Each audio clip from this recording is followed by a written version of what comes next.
Hello बच्चों, आज आपण इथे क्लास 7 चा जो लेसन नंबर 20 आहे in the world of stars म्हणजे तारकांच्या दुनियेत हा जो लेसन आहे तो लेसन इथे बघत आहोत आणि या लेसनचा जो शेवटचा पॉइंट आहे तो आपण आज इथे बघणार आहोत।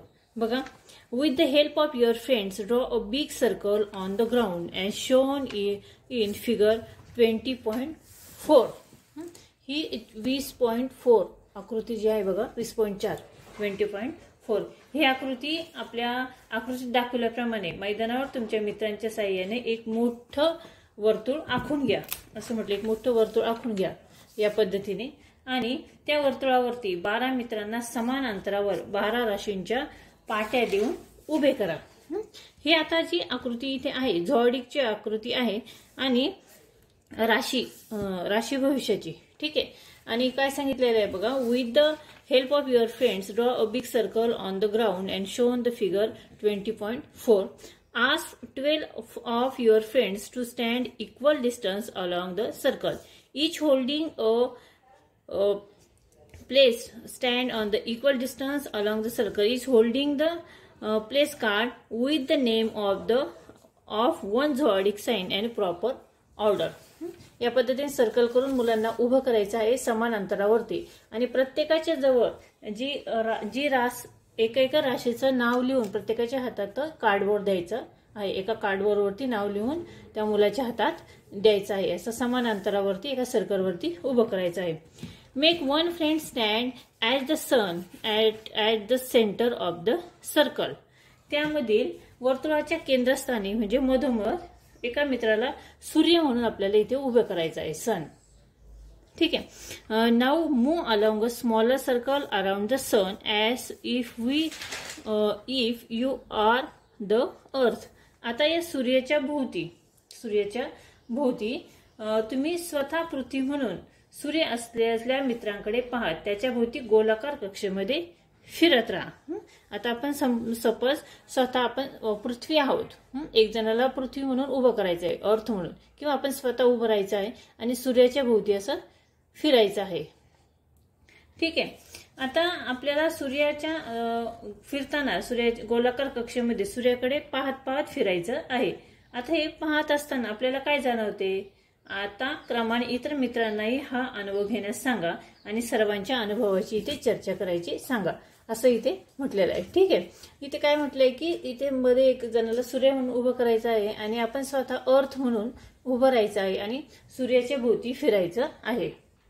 आता ही जी आकृती आहे किंवा हे जे चित्र आहे इथे ग्राउंडवरती मुलं उभे आहेत असं चित्र इथे दाखवलेलं आहे आणि इथे प्रत्येक राशीचं नाव इथे दिलेलं आहे। आता इथे बघा, ॲक्वेरियस म्हणजे कुंभ, कॅप्रिकॉन म्हणजे मकर, त्यानंतर स्कॉर्पिओ म्हणजे वृश्चिक, सॅगिटेरियस म्हणजे धनु, त्यानंतर लिब्रा म्हणजे तूळ, त्यानंतर व्हर्गो कन्या, लिओ सिंह। इथे आयनिक वृत्त, हे जे सर्कल आहे त्याला काय म्हटलेलं आहे, इक्लिप त्याला आपण आयनिक वृत्त असे म्हणतो। त्यानंतर इथं कॅन्सर म्हणजे कर्क, नंतर जेमिनी म्हणजे मिथुन, त्यानंतर वृषभ, एरियस म्हणजे मेष, असे राशींप्रमाणे इथं उभं केलेलं आहे। आता बघा, the observe looking at the sun sees not only the sun but also constellation behind the sun. सूर्याकडे पाहणाऱ्या निरीक्षकाला सूर्य तर दिसेलच, जो सूर्याकडे बघत असतो त्याला सूर्य तर दिसेल, पण सूर्याच्या पाठीमागील एखादा तारक समूह दिसू शकेल, पण सूर्याच्या प्रखर प्रकाशामुळे तो प्रत्यक्षात दिसत नाही।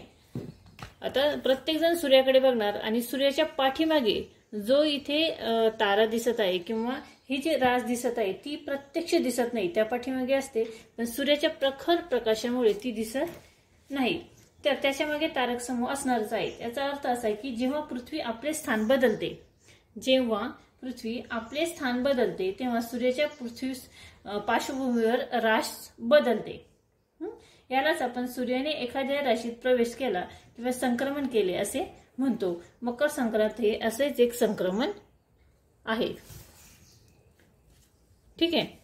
बघा, but it in present behind the sun. As the earth changes position, a different constellation or zodiac sign Rashi appears behind the sun. This is what the express when we say that the sun enters a particular zodiac sign or Rashi. For example, on Makar Sankranti, we say that the sun enters Makar Rashi, Capricorn zodiac sign. त्यानंतर पुढे when the earth is at A, for an observer on the earth, the sun appears to be in the Scorpio zodiac sign. When the earth moves from A to B, the observer will say that the sun has entered Libra. आता पुढे काय म्हटलंय, पृथ्वी जेव्हा ए या ठिकाणी असते, पृथ्वी जेव्हा इथे बघा ए या ठिकाणी असते तेव्हा पृथ्वीवरील निरीक्षकाला सूर्य वृश्चिक राशीत आहे असं दिसतो. तर पृथ्वीवर स्कॉर्पिओ म्हणजे काय, वृश्चिक राशीमध्ये आहे असे दिसते. त्यानंतर पृथ्वी जेव्हा ए पासून बी प्रवास करते, ए पासून बी पर्यंत जाते, पृथ्वी बघा इथून इथपर्यंत गेली, बी पर्यंत गेली, त्यावेळेस कोणती रास दिसते इथे, त्यास लिब्रा. म्हणजे काय, तर पृथ्वीने स्कॉर्पिओ मधून लिब्रामध्ये प्रवेश केलाय, म्हणजे वृश्चिक राशीतून तूळ राशीमध्ये प्रवेश केलाय, म्हणजे तूळ राशीत तिचं संक्रमण झालेलं दिसतं.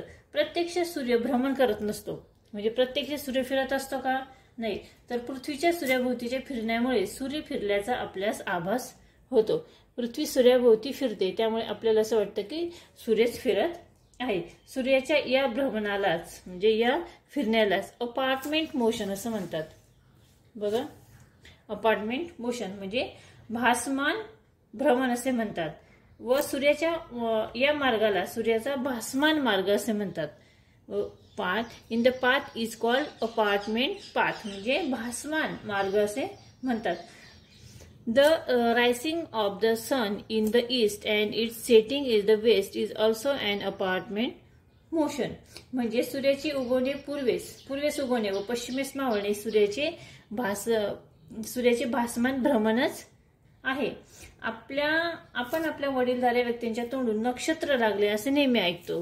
बघा, you might have heard some elder saying that a particular nakshatra in the rising and now prevails. आपण एक कोणतं तरी नक्षत्र लागलं असं ऐकतो, म्हणजेच या काळात पृथ्वीवरून पाहिले असता सूर्याच्या पाठीमागे ठराविक नक्षत्र आहे हे आपल्याला लक्षात येते. It means that at time if you look at the sun from the earth, that particular nakshatra is behind the sun and gives you an idea about the position of the earth revolving around the sun.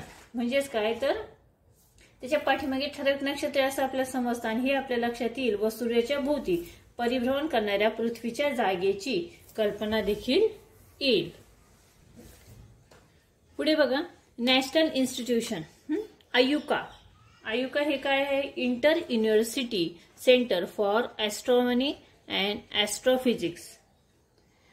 ही पुणे येथील एक संस्था खगोल विज्ञानामध्ये मूलभूत संशोधनाचे कार्य करते. म्हणजे काय, in Pune carries out fundamental research in astronomy. म्हणजे ही जी खगोल संस्था आहे ती विज्ञानामध्ये म्हणजे सायन्समध्ये मूलभूत संशोधनाचे काम करते. कोणती, आयुका. त्यानंतर पुढे बघा, in India planetarium named after Pandit Jawaharlal Nehru have been established at New Delhi, Bangalore, Allahabad, Mumbai and at New English School in Pune. म्हणजे भारतात नवी दिल्ली, बँगलोर म्हणजे बंगळुरू, नंतर अलाहाबाद, मुंबई व न्यू इंग्लिश स्कूल पुणे येथे पंडित जवाहरलाल नेहरू या नावाने प्लॅनेटोरियम ही तारांगणे स्थापित केलेली आहे. प्लॅनेटोरियम, ठीक आहे, ही तारांगणे स्थापित केलेले आहे. They present a virtual projection of various stars and constellation as if it were a sky watch. Do visit this places during a school tour or whenever possible. म्हणजे काय, तर आकाश